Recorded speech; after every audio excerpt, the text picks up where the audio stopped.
We've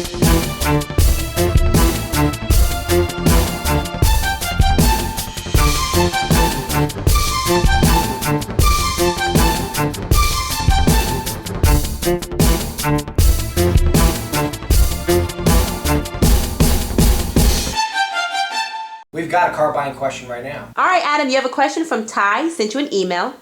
Ty says this: I would like to purchase my leased vehicle at the end of the term or before. Okay. I've got perfect car payment history. However, my credit report shows foreclosures, behind payments due to a layoff.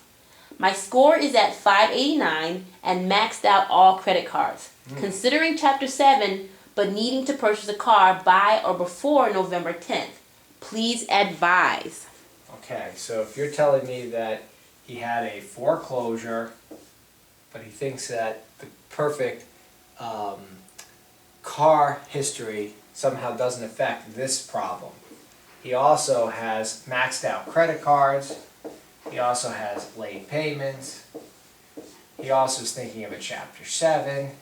He's also trying to get in and sneak under some sort of magic deadline, you said, of November 4th.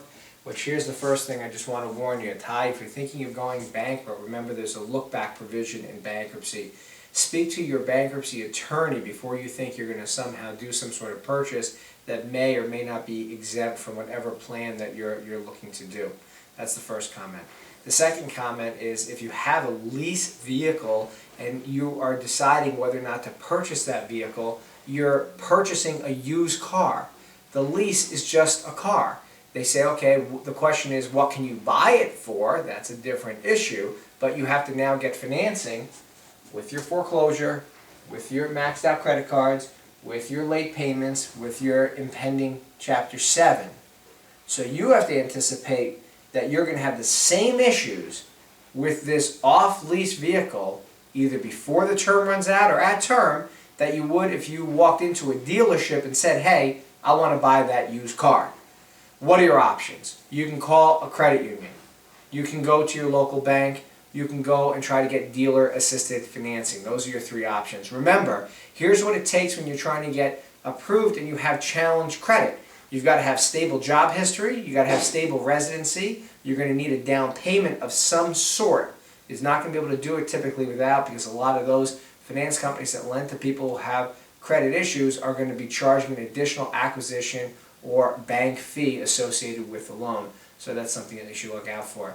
Now, as far as you should buy the specific vehicle that you are considering coming off lease, your specific vehicle, it goes back to whether or not it has the right value. Just because you drove it, we don't necessarily want to overpay. So you should look up the value of that car, call the leasing company for a payoff, and compare the two. If the value of the car, say, is $20,000, and the leasing company will sell it to you for $19,000, sounds great.